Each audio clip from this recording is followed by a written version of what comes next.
Assalamualaikum everyone. My name is Mohammad Numan Alam and welcome to my YouTube channel. आज के lecture में हम binomial distribution के exercise के कुछ क्वेश्चंस यहाँ पर सॉल्व करेंगे. इससे पहले हमने बायनोमियल डिस्ट्रीब्यूशन का कॉन्सेप्ट्स और उसकी फॉर्मूलेशन देखी थी. अगर आपने वो लेक्चर नहीं सुना तो इस लेक्चर से पहले आप वो लेक्चर ज़रूर सुन लें. उस लेक्चर का लिंक मैंने डिस्क्रिप्शन में दे दिया है, वहाँ जाकर वो लेक्चर आप सुन सकते हैं. तो आज के लेक्चर नंबर 2 में हम बायनोमियल डिस्ट्रीब्यूशन के एक्सरसाइज के कुछ इंपॉर्टेंट क्वेश्चंस करेंगे और बुक जो हम यहाँ पर फॉलो करेंगे वो वही probability and statistics for engineer and scientist by Walpole की बुक है. राइट जी. ओके, सो हम अपना पहला क्वेश्चन यहाँ पर स्टार्ट करेंगे, क्वेश्चन 5.2. तो सबसे पहले आप इस 5.2 की स्टेटमेंट यहाँ पर रीड कर सकते हैं. The 12 people are given two identical speakers which they are asked to listen for differences if any. Suppose that these people answer simply by guessing. Find the probability that 3 people claim to have heard a difference between the two speakers. Right जी. अब सबसे पहले हम इस statement को समझते हैं कि इस स्टेटमेंट में हमें क्या कहा जा रहा है. तो वो ये कह रहा है कि जो 12 लोग हैं 12 लोगों को 2 आइडेंटिकल स्पीकर जो है वो दिए जाते हैं. अब यहाँ जो वर्ड आइडेंटिकल यूज़ हुआ है, आइडेंटिकल का मतलब होता है एक जैसे, और एक जैसे का मतलब है यानी आवाज़ के लिहाज से जो सेम होंगे. ठीक है जी. अब जो 12 लोग हैं वो इन स्पीकर्स को सुनेंगे और इनको सुनकर वो कह रहा है कि वो गेस करेंगे कि इनकी आवाज़ एक जैसी है कि नहीं है. अब हमें इस बात की प्रोबेबिलिटी बतानी है. क्या प्रोबेबिलिटी बतानी है? The 3 peoples claim to have heard a difference between the 2 speakers. यानी हमें इस बात की प्रोबेबिलिटी निकालनी है कि 3 लोग जो ये क्लेम कर रहे हैं कि इनकी आवाज़ में डिफरेंस होगा. ठीक है जी. तो अब इस स्टेटमेंट के बाद हम सबसे पहले ये डिस्कस करेंगे कि ये क्वेश्चन क्यों बायनोमियल डिस्ट्रीब्यूशन से बिलोंग कर रहा है. तो आप सबसे पहले ये देखें, हमने लास्ट लेक्चर में बायनोमियल डिस्ट्रीब्यूशंस की 4 इम्पॉर्टेंट प्रॉपर्टीज़ पढ़ी थी. तो मैंने तभी आपसे ये कहा था कि अगर आपको वो 4 प्रॉपर्टीज़ नहीं पता तो सबसे पहले आप उस लेक्चर को ज़रूर सुन लें ताकि आपको पता चल सके कि हम इस क्वेश्चन में क्यों बायनोमियल डिस्ट्रीब्यूशन को यूज़ कर रहे हैं. लेकिन नॉर्मली क्वेश्चंस के अंदर मेंशन नहीं होता कि ये बायनोमियल डिस्ट्रीब्यूशन का क्वेश्चन है. अगर मेंशन नहीं होता तो हमने उन 3 या 4 प्रॉपर्टीज़ के ज़रिए क्वेश्चंस को पिक करना है कि वाकई क्या ये बायनोमियल डिस्ट्रीब्यूशन को फॉलो कर रहा है कि नहीं कर रहा. अब अगर आपको याद हो तो हमने लास्ट लेक्चर में डिस्कस किया था कि अगर कोई डिस्ट्रीब्यूशन बायनोमियल होती है तो उसमें 4 प्रॉपर्टीज़ फुलफ़िल होनी चाहिए. नंबर 1, उसमें जो नंबर ऑफ़ ट्रायल्स हैं उनको फिक्स्ड होना चाहिए. नंबर 2, ऐसी डिस्ट्रीब्यूशन के 2 ही आउटकम्स होने चाहिए, एक को हम सक्सेस कहेंगे और एक को फेलियर. नंबर 3, जो हमारे पास प्रोबेबिलिटी ऑफ सक्सेस है वो हमेशा कांस्टेंट रहेगी ट्रेल टू ट्रेल. और नंबर 4, हमारे पास ये इंडिपेंडेंट होनी चाहिए. अच्छा, अब हम यहाँ पर देखते हैं पहली प्रॉपर्टी, क्या इसके ट्रायल फिक्स हैं कि नहीं. तो हम इस क्वेश्चन में अगर आप गौर करें तो वो हमें इस क्वेश्चन में बता रहा है कि 12 लोग ऐसे हैं जिनको स्पीकर्स प्रोवाइड किए जा रहे हैं. तो ये जो 12 पीपल हैं ये फिक्स्ड वैल्यू है. राइट जी. तो हमने क्या कहा था, पहली प्रॉपर्टी क्या होती है कि हमारे पास जो n होता है, जो नंबर ऑफ़ ट्रायल होते हैं उन्हें फ़िक्स होना चाहिए. तो ये हमारे पास स्मॉल n की वैल्यू है. और आप देख रहे हैं कि जो 2 आइडेंटिकल स्पीकर हम प्रोवाइड कर रहे हैं वो कितने लोगों को कर रहे हैं, वो 12 पर्सन को कर रहे हैं और ये फिक्स नंबर ऑफ़ पीपल्स हैं. ठीक है जी.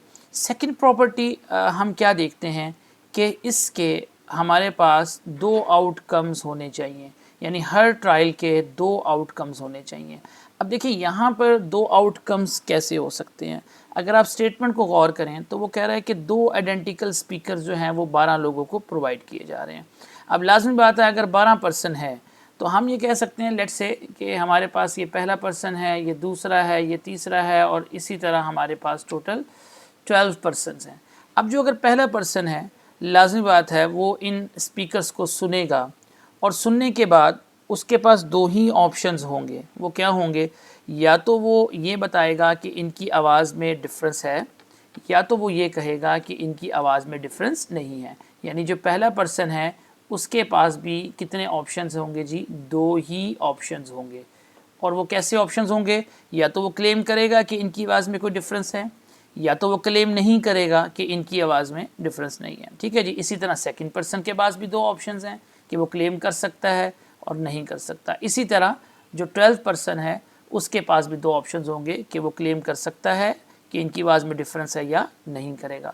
तो हम ये देख सकते हैं कि इसके भी 2 ही आउटकम्स हैं। और वो आउटकम्स कैसे हैं कि उनका क्लेम करना कि उनकी जो आइडेंटिकल स्पीकर्स हैं उनकी आवाज़ में डिफरेंस आ रहा है, या फिर इनकी आवाज़ में डिफरेंस हमारे पास नहीं आ रहा है। राइट जी। अच्छा, उसके बाद हमारी जो थर्ड प्रॉपर्टी है वो बड़ी इंपॉर्टेंट होती है हमारे लिए। थर्ड प्रॉपर्टी ये होती है कि हमारे पास जो सक्सेस की प्रोबेबिलिटी है उसको सेम होना चाहिए। अच्छा, अब यहाँ पर गौर करें तो हमें इस क्वेश्चन में कहीं उसने मेंशन नहीं किया कि प्रोबेबिलिटी ऑफ सक्सेस या फेलियर क्या है।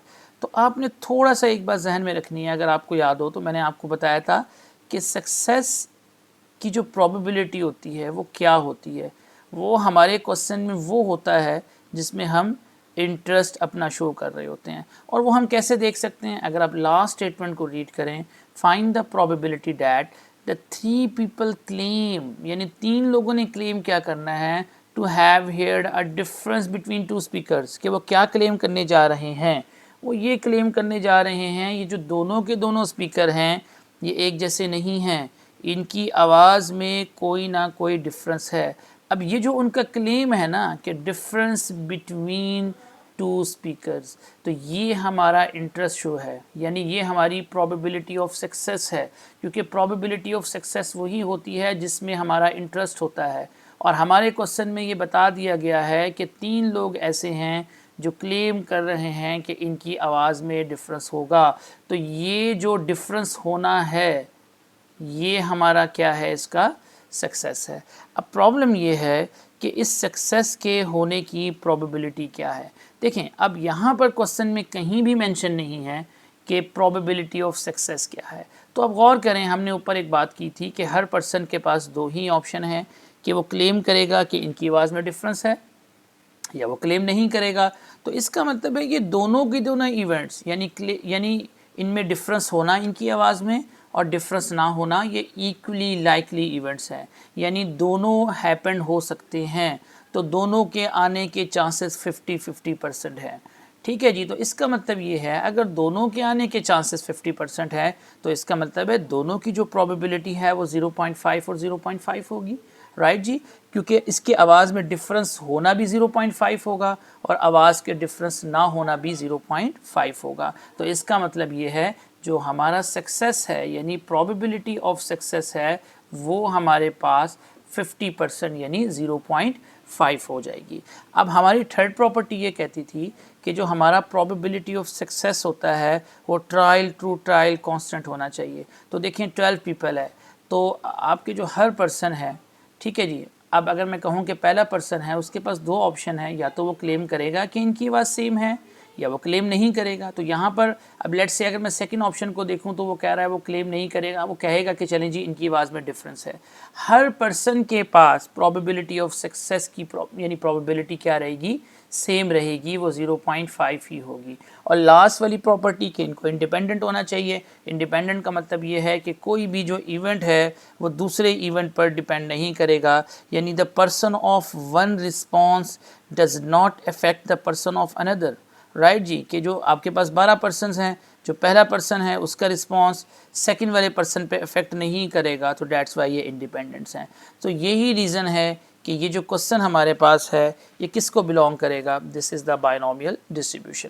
अभी हमने यहाँ पर इस पर काफ़ी टाइम लगाया है, लेकिन जब आप इसके क्वेश्चंस को प्रैक्टिस करेंगे तो आपको ये 4 प्रॉपर्टीज़ बार बार याद हो जाएंगी। ठीक है जी। अगर आपको ये 4 प्रॉपर्टी पता चल गई तो इसकी मतलब है कि आप समझ जाएंगे ये बायनोमियल डिस्ट्रीब्यूशन का क्वेश्चन है। Again I repeat, the first property, there are fixed number of trials which is in this case the 12 people given the speakers, right? So this is my first property. And the second property, there should be 2 outcomes, so each trial has 2 possible outcomes either they claim to hear a difference or they do not claim to hear a difference. But in this case, they claim to hear a difference is my success, right? The third property, the constant probability of success. I mean what? The probability of success is constant for each trial.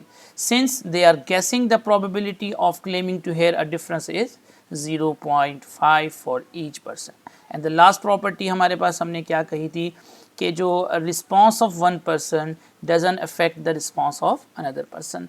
तो ये properties हमें paper में mention करने की ज़रूरत नहीं होती, मगर जब हमें हमारे जहन में ये प्रॉपर्टीज़ रहेंगी तो हम अपने हर टाइप का क्वेश्चन जो है वो इजीली सॉल्व कर सकेंगे. अब हमें पता चल चुका है क्योंकि ये बाइनोमियल का क्वेश्चन है. अब हमें डिसाइड ये करना है कि अगर बाइनोमियल का क्वेश्चन है तो इसके अंदर पैरामीटर्स कौन कौन से हैं. तो अगर आपको ये पता चल गया कि ये बाइनोमियल का क्वेश्चन है तो आपको याद होगा कि जो बाइनोमियल का क्वेश्चन होता है वो हमारे पास उसका जो फार्मूला था वो होता है NCX p to the power of x and this is q to the power of n minus x and x is from 0 to n, right जी. तो अब आप इस फार्मूले के अंदर भी उन पैरामीटर्स को देख सकते हैं. तो हमारे जो सबसे इम्पॉर्टेंट पैरामीटर्स होते हैं जो कि प्रोबेबिलिटी के क्वेश्चन में होते हैं वो तीन सबसे इम्पॉर्टेंट पैरामीटर होते हैं. कौन कौन से? एक आपकी n की वैल्यू सबसे इम्पॉर्टेंट होती है, दूसरी आपकी p की वैल्यू इम्पॉर्टेंट होती है और q की वैल्यू इम्पॉर्टेंट होती है. p आपका प्रोबेबिलिटी ऑफ सक्सेस है, Q आपका प्रोबेबिलिटी ऑफ फेलियर होता है. अब ये X आपको याद होगा, मैंने लास्ट टाइम आपको बताया था, X हमारा रिप्रेजेंट करता है the number of successes out of this N trials, कि यानी कितनी सक्सेसेस हमें रिक्वायर्ड होंगी आउट ऑफ एन ट्रायल्स. ठीक है जी. अब लाजमी बात है हमारे पास जो टोटल ट्रायल्स हैं वो 12 हैं. आप देख सकते हैं n की वैल्यू क्योंकि 12 है. अब इस 12 में से हमें कितनी सक्सेसेस चाहिए? तो क्वेश्चन में मेंशन है find the probability that the 3 people claims. तो इसका मतलब है हमारी जो x की वैल्यू होगी वो यहाँ पे कितनी हो जाएगी? 3 हो जाएगी क्योंकि 3 ही पीपल्स क्लेम कर रहे हैं. अब डिटेल में हम इसको स्टेप बाय स्टेप देख लेते हैं. तो पैरामीटर्स हमारे क्या हैं? p की वैल्यू है और p मैंने आपको बताया था तो प्रोबेबिलिटी ऑफ सक्सेस है, और हमारा इस केस में सक्सेस क्या है? The difference between the two speakers, कि दोनों स्पीकर में डिफरेंस होना. और मैंने आपको बताया था क्योंकि दोनों के 50-50% चांस हैं डिफरेंस होने के भी और ना होने के भी, तो हमारी प्रोबेबिलिटी ऑफ सक्सेस 0.5 हो जाएगी और प्रोबेबिलिटी ऑफ फेलियर भी क्या हो जाएगी? 0.5, क्योंकि दोनों के आने के चांसेस इक्वल हैं. ये probability that they do not claim to hear a difference is also 0.5 और n की वैल्यू हमारे पास 12 दी हुई है. अब बहुत ईजीली हम इस फार्मूले में सब्सटीट्यूट करके अपने आंसर को क्या कर लेते हैं? कैलकुलेट कर सकते हैं, राइट जी. तो अब हमारे पास इस केस में हम कह देंगे so the probability that exactly 3 out of 12 people claim to have heard a difference between the two speaker is probability of x is equal to 3. तो वो यही कह रहा है कि हम बेसिकली प्रोबेबिलिटी निकाल रहे हैं कि एग्जैक्टली 3 लोग हैं 12 में से जो कि क्लेम कर रहे हैं कि उनको लग रहा है कि इनकी आवाज़ में डिफरेंस होगा. तो then we are going to find the probability of x is equal to 3. अब आप क्या करेंगे? इस फार्मूले में n की जगह 15, n की जगह 12 रख देंगे, x की जगह 3 रख देंगे, p की जगह 0.5, q की जगह 0.5 और n आपके पास है 12 माइनस 3, राइट जी. सो दिस मीन आपके पास ये सिचुएशन यहाँ पर बन जाएगी. The probability x is equal to 3 is 12cx क्योंकि n 12 है एंड 0.5 टू द पावर 3 क्योंकि x 3 है एंड 0.5 इज 12 माइनस 3. तो लास्ट टाइम भी मैंने आपको कैलकुलेटर में सिंपल तरीका बताया था कि हम किस तरीके से इस वैल्यूज़ को अपने कैलकुलेटर में सब्सटीट्यूट करके आंसर फाइंड आउट कर सकते हैं. ठीक है जी. तो ये हमारे पास एक सिंपल सा क्वेश्चन था जो हमने यहाँ पर सिंप्लीफाई किया. नेक्स्ट क्वेश्चन की बात करते हैं 5.3 क्वेश्चंस की. तो सबसे पहले अगेन इसकी स्टेटमेंट को समझना बहुत ज़रूरी है. अब आपके पास कहा जाता है an employee is selected from a staff of 10 to supervise a certain project by selecting a tag at random from a box containing 10 tags numbered from 1 to 10. Find the formula for the probability distribution of x representing the number on the tag that is drawn. So what is the probability that the number drawn is less than 4? अब सबसे पहले हम इस statement को समझने की कोशिश करते हैं। तो इस स्टेटमेंट में वो ये बता रहा है कि हमने बेसिकली एक एम्प्लॉय है जिसको हमने 10 स्टाफ मेंबर से सेलेक्ट करना है। यानी वो ये कहता है कि एक एम्प्लॉय है जिसको 10 मेंबर से सेलेक्ट किया जाता है। और क्यों किया जाता है? ताकि वो एक ख़ास किस्म के प्रोजेक्ट को सुपरवाइज़ कर सके। राइट जी। अब वो क्या करता है, इसके लिए बेसिकली एक बॉक्स को इस बॉक्स लिया जाएगा और जिसमें इन बॉक्स कैसा होगा जी, उस बॉक्स के अंदर टैग्स हैं। और टैग्स कैसे हैं? ऐसे टैग्स हैं जिस पे नंबर है 1 से 10 तक। यानी कुछ टैग्स पड़े हुए हैं, किसी टैग पर 1 लिखा हुआ है, 2 लिखा हुआ है, 3 लिखा हुआ है, अप टू सो ऑन 10 तक। यानी एक बॉक्स के अंदर टैग्स रख दिए जाते हैं जिन पे नंबर्स होंगे 1 से 10 तक। अब वो क्वेश्चन में ये कह रहा है कि उनमें से किसी भी टैग को रैंडमली क्या कर लिया जाएगा, पिक कर लिया जाएगा। अब हमने प्रोबेबिलिटी क्या करनी है, हमने बेसिकली एक फार्मूला बनाना है प्रोबेबिलिटी डिस्ट्रीब्यूशन ऑफ एक्स का, जो कि रिप्रेजेंट करेगा the number of tags that is drawn. Right जी। यानी उस बॉक्स में जो टैग है हम क्या करेंगे, रैंडमली उसको पिक करेंगे। और हमने सबसे पहले एक प्रोबेबिलिटी डिस्ट्रीब्यूशन का क्या बनाना होगा, यहाँ पे एक फार्मूला बनाना होगा। और उसके बाद वो ये कहेगा कि आप ये भी प्रोबेबिलिटी बताएं, what is the probability that कि आपके पास the number drawn is less than 4। यानी जो नंबर आपने रैंडमली निकाला था वो 4 से क्या होगा, लेस होगा। ठीक है जी। अब देखें ये क्वेश्चन बायनोमियल डिस्ट्रीब्यूशन का नहीं है।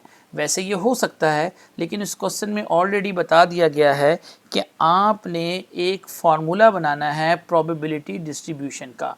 तो याद रखिएगा, जब भी हम प्रोबेबिलिटी डिस्ट्रीब्यूशन का फार्मूला बना लेते हैं तो हमें उसके बाद बायनोमियल की ज़रूरत नहीं रहती, क्योंकि प्रोबेबिलिटी डिस्ट्रीब्यूशन खुद एक फार्मूला होगा।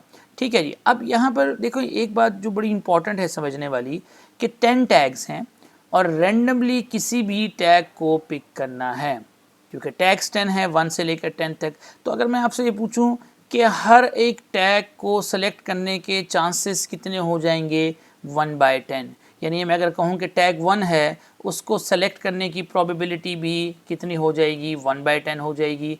जो सेकंड है उसको सेलेक्ट करने की प्रोबेबिलिटी भी कितनी हो जाएगी, 1/10 हो जाएगी। क्यों 1/10 हो जाएगी? जैसे अगर मैं फर्स्ट टैग की बात करूं तो फर्स्ट टैग तो एक ही है और टोटल टैग्स कितने हैं, 10 है, तो 1/10। इसी तरह सेकंड टैग की बात करें तो वो भी हमारे पास एक ही है, तो इसकी प्रोबेबिलिटी भी कितनी हो जाएगी, 1/10। तो देखिए इसका जो प्रोबेबिलिटी डिस्ट्रीब्यूशन का हम यहाँ पर फार्मूला बनाएंगे वो हमारे पास क्या होगा, वो भी हम देख लेते हैं। तो हमें कहा जाता है x हम कैसे डिफाइन कर रहे हैं, the number on the tag that is drawn. जैसे हमने यहाँ कहा था कि x आपका रिप्रेजेंट कर रहा है the number on tag that is drawn, यानी आपने जो ड्रॉ करने हैं। Since the tags are number from 1 to 10, जैसे मैंने आपको बताया है कि इन टैग्स पर नंबरिंग हुई हुई है 1 2 3 4 5 6 7 8 9 10, and that is equally likely to be drawn. वही हम बात कर रहे हैं, अगर आपके पास 10 ये टैग्स हैं तो हर एक के आने के चांसेस सेम है भाई, हर एक के आने के चांसेस सेम है। अगर मैं कहूँ जी पहला टैग है, इसके भी इक्वली लाइकली चांस है, दूसरे के आने के भी हैं, तीसरे के भी आने के हैं। सो दैट्स वाई इनकी प्रोबेबिलिटी हर एक की कितनी हो जाएगी, 1/10 हो जाएगी। तो अब हम क्या कहेंगे, जो फार्मूला हमने बनाना है तो हम यही कह रहे हैं the X can take on any of this values with equal probability. यानी हर एक के आने के चांसेस क्या हैं, इक्वल हैं। For the discrete uniform distribution over the integer from 1 to 10। अब हमारा फार्मूला क्या बन जाएगा, देखें तो हमारा जनरल फार्मूला भी 1/10 बन जाएगा। अगर आपको याद हो तो हमने ये पढ़ा हुआ है, ये नोटेशन प्रोबेबिलिटी डिस्ट्रीब्यूशन की है और आपके पास इसका जनरल फार्मूला भी क्या बन जाएगा, 1/10, क्योंकि हर एक के आने के चांसेस हमारे पास क्या हैं, इक्वली लाइकली चांसेस हैं। तो फार्मूला भी हमारा कितना बन जाएगा, 1/10 बन जाएगा। अब हमने फाइंड क्या करना है, उसने कहा था कि आप इस चीज़ की प्रोबेबिलिटी निकालें कि जो भी नंबर आप निकालेंगे वो 4 से कम होगा। तो इसका मतलब है हम यहाँ फाइंड करेंगे the probability of x is less than 4। तो क्या होगा जी, अगर आपको याद हो, अगर 4 से लेस की प्रोबेबिलिटीज़ निकालनी है तो हमें पता है 4 से लेस हमारे पास 3 ही नंबर हैं, एक 1 है, एक 2 है और एक 3 है। तो उन सब की सम हम क्या कर देंगे, प्रोबेबिलिटीज़ को सम कर देंगे। तो मैंने यहाँ क्या लिखा है, summation x varies from 1 to 3, 4 इसमें शामिल नहीं होगा, इंटू 1/10। अगर मैं इसको कैलकुलेट करूँगा तो इसका मतलब है इसका आंसर होगा 1/10 प्लस 1/10 प्लस 1/10, क्योंकि 3 टाइम्स आपका ऐड हो रहा है तो आपका 1/10 प्लस 1/10 प्लस 1/10 इसका टोटल आंसर हो जाएगा। यानी इसकी जो हमारे पास प्रोबेबिलिटी आ जाएगी वो 3/10 आ जाएगी। आई होप आपको ये क्वेश्चन भी समझ आ गया होगा। ओके जी, इसके बाद हम एक लास्ट क्वेश्चन यहाँ पर डिस्कस करेंगे 5.4, जो कि हम वॉलपोल से ले रहे हैं। अब वो क्वेश्चन क्या है, in a certain city district the need for money to buy drugs is stated as a reason for 75% of all thefts. Find the probability that among the next 5 theft cases reported in the district, number A, exactly 2 resulted from the need for money to buy drugs. Number 2, at most 3 resulted from the need for money to buy drugs. अच्छा, इस question में वो क्या कह रहा है, देखिए वो ये कह रहा है कि एक ख़ास सिटी के डिस्ट्रिक्ट के अंदर वो कह रहा है कि जितनी भी चोरियां होती हैं इनमें से वो ये कहता है कि 75% इस वजह से हो रही हैं क्योंकि वो जो लोग हैं वो ड्रग ख़रीदना चाहते हैं। ठीक है जी, तो इस क्वेश्चन में वो ये चीज़ बता रहा है, आप देख सकते हैं। अब वो ये पूछता है कि आप ये बताएं कि इस बात की क्या प्रोबेबिलिटी होगी कि अगर आइंदा 5 चोरी के केसेस अगर रजिस्टर्ड हों, यानी आइंदा अगर 5 चोरी के केसेस जो हैं वो इस डिस्ट्रिक्ट में रिस्पॉन्ड हो या आपके पास रिपोर्ट किए जाएं, तो पहले पार्ट में क्या कहता है, इनमें से एग्जैक्टली 2 रिजल्टेड, 2 क्यों होंगे, from the need for money to buy drugs. यानी वो ये कह रहा है कि इनमें से 2 चोरी के केसेस पैसों की ज़रूरत की वजह से ड्रग ख़रीदने के लिए किए जाएंगे, उसकी प्रोबेबिलिटी बताएं। राइट जी, तो क्वेश्चन आप फिर रीड कर सकते हैं कि वो कहता है एक सिटी के डिस्ट्रिक्ट के अंदर हो क्या रहा है, बेसिकली वो ये हो रहा है कि जितनी भी चोरियां की जा रही हैं तो इनमें से 75% चोरियां होने की रीज़न क्या बताई जा रही है जी, क्योंकि वो लोग ड्रग ख़रीदना चाहते हैं। राइट जी, अब हमें क्वेश्चन में वो ये कह रहा है कि अगर आइंदा 5 चोरी के केसेस अगर रिपोर्ट होंगे तो क्या प्रोबेबिलिटी है कि 2 जो केसेस है उसके अंदर वो पैसों की ज़रूरत की वजह से क्यों होंगे जी, क्योंकि वो ड्रग ख़रीदना चाह रहे हैं। तो इसकी प्रोबेबिलिटी हमने निकालनी है। अच्छा, अब यहाँ पर भी सेम कि why this question is from binomial distribution. तो देखिए यहाँ पर भी अगर मैं आपसे कहूँ कि ये बाइनोमियल क्यों है, क्योंकि 4 प्रॉपर्टीज़ फुलफिल हो रही हैं। एक तो फिक्स्ड नंबर ऑफ ट्रायल्स हैं, क्यों है, क्योंकि वो ये कह रहा है find the probability that among the next 5 theft cases. तो आपके पास ट्रायल फिक्स हैं, यानी 5 थेफ्ट केसेस हैं तो वो ट्रायल फिक्स है आपके पास 1 2 3 4 5। अच्छा, दूसरी बात कि इसके 2 आउटकम्स कैसे हो सकते हैं, कि एक आउटकम्स तो ये हो जाएगा कि वो जो चोरियां की जा रही हैं वो क्यों की जा रही हैं, due to need for money to buy the drugs, कि उन्होंने ड्रग्स को ख़रीदना है। तो एक ऑप्शन तो ये हो सकता है कि जी इसके 2 आउटकम्स क्या हो सकते हैं, एक तो रीज़न ये हो सकती है कि वो किस वजह से परचेज़ कर रहे हैं, क्योंकि उन्हें they need for money to buy the drugs, या दूसरी क्या हो सकती है कि वो इस वजह से चोरी नहीं करेंगे। राइट, तो 2 ही इसके आउटकम्स होंगे, या तो एक चोरी की वजह उनके लिए क्या है कि उनको मनी की ज़रूरत है ताकि वो ड्रग बाय कर सकें, या दूसरी वजह ऐसी नहीं होगी। तो 2 ही क्या होंगे इसके आउटकम्स होंगे। सबसे इंपॉर्टेंट बात मैंने जो आपको लास्ट में समझाई थी कि प्रोबेबिलिटी ऑफ सक्सेस हमें देखना है, और वो क्या होता है जिसमें हमारा इंटरेस्ट होगा। अब अपनी स्टेटमेंट को आप देखें तो वो कहता है आपने प्रोबेबिलिटी निकालनी है exactly 2 resulted from the need for money to buy the drugs. ये जो need for money to buy the drugs है, यही हमारी क्या है, सक्सेस है, यानी ये पी की वैल्यू है। अब वो ये कह रहा है कि need for money to buy the drugs, अगर आप गौर करें तो ऊपर प्रोबेबिलिटी उसने मेंशन कर दी है कि जो आपके पास need for money to buy the drugs होती है उसकी प्रोबेबिलिटी 75% है। तो इसका मतलब है ये हमारे पास 0.75 ऑलरेडी मौजूद है। तो हमने कहा था ये ट्रायल टू ट्रायल क्या रहेगी, फिक्स रहेगी। वाकई हर केस के अंदर ये प्रोबेबिलिटी सेम रहेगी। और आखिरी बात, ये इंडिपेंडेंट भी होंगे, क्यों होंगे जी? क्योंकि कोई भी केस दूसरे पर इफेक्ट नहीं करेगा। तो इसका मतलब है ये क्वेश्चन जो है वो भी बायनोमियल डिस्ट्रीब्यूशन से रिप्रेजेंट करेगा। तो अगेन हमें पैरामीटर्स रिक्वायर्ड हैं। तो n की वैल्यू हम देख सकते हैं यहाँ पे कि जो आपकी n की वैल्यू है वो 5 है जी। n is equal to 5। Number of theft cases आपके पास 5 है, फिक्स है। प्रोबेबिलिटी ऑफ सक्सेस आपकी 0.75 है। और वो क्या है? The probability that a theft is due to the need for money to buy that drugs, ये हम ऑलरेडी डिस्कस कर चुके हैं। और x की वैल्यू 2 है, क्योंकि इस केस में देखें तो हमें एग्जैक्टली 2 चाहिए resulted from the need for money to buy the drugs. अब सिंपल हम क्या करेंगे? So we are going to find the probability of x is equal to 2।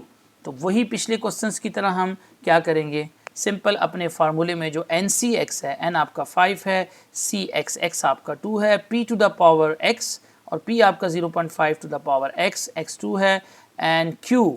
अब q आपके पास 0.25 कैसे आएगा? क्योंकि अगर आपको याद हो तो मैंने बताया था q जो होता है वो 1 माइनस p के इक्वल होता है, यानी 1 माइनस 0. आपके पास 75।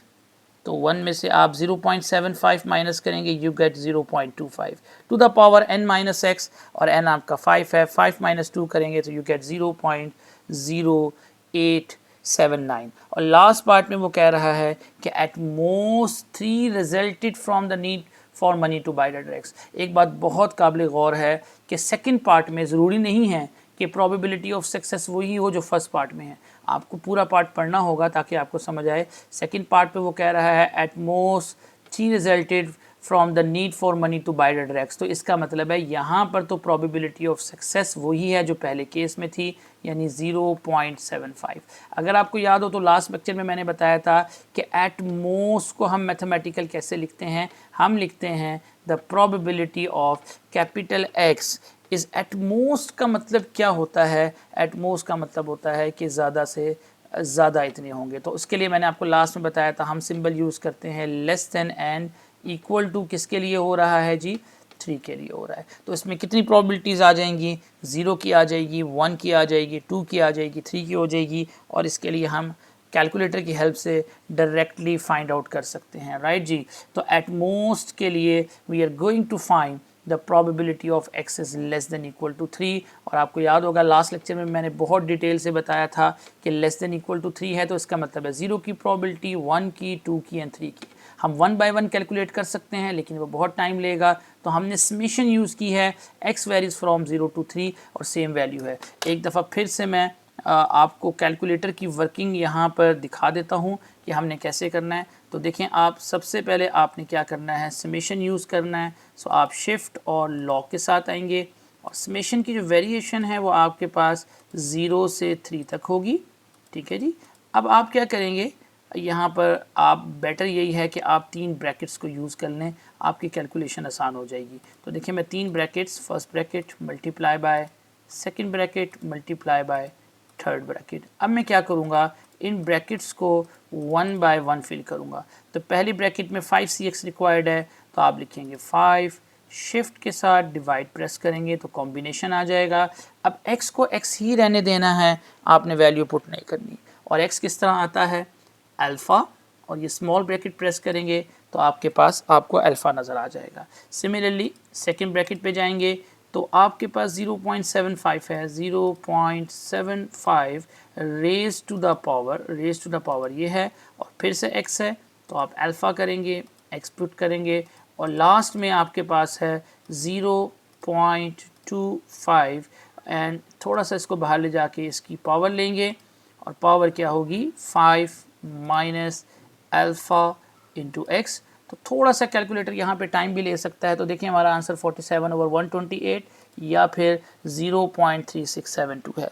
अगर आप इस तरह नहीं करना चाहते तो आप फिर पहले यहाँ पर 0 को पुट करें, फिर 1 को करें, फिर 2 को करें, फिर 3 को करें, वो मैं आपको बता देता हूँ, लेकिन ये ज़्यादा सिंपल तरीका है। तो देखिए x को अगर आप 0 पुट करेंगे तो आपके पास बनेगा 5c0, 0.75 to the power 0, 0.25 to the power 5 minus 0, plus फिर आप 1 को पुट करेंगे सो यू गेट 5c1, 0.75, क्योंकि x की वैल्यू इस केस में 1 होगी तो यहाँ 1 आ जाएगा, 0.25 और यहाँ 5 माइनस 1। सिमिलरली आप 2 को पुट करेंगे तो 5c2, 0.75 raise to the power, अब आप x को क्योंकि 2 पुट कर रहे हैं, एंड 0.252 माइनस 1, और लास्ट में आप पुट कर देंगे 5c3 0.75 to the power of 3 and 0.25 power of कितना हो जाएगा आपके पास 5 माइनस 3। तो इसका मतलब है आपको फिर सारी वैल्यूज़ 1 बाय 1 कैलकुलेटर में पुट करनी पड़ेंगी और सबका एक आंसर आके आपके पास ऐड हो जाएगा, तो आपको सेम सोल्यूशन मिलेगा। लेकिन बेटर तरीका यही है कि आप कैलकुलेटर को बेहतर यूज़ करें, तो आपका आंसर भी जल्दी आ जाएगा और टाइम भी बच जाएगा। So thank you very much for watching this video.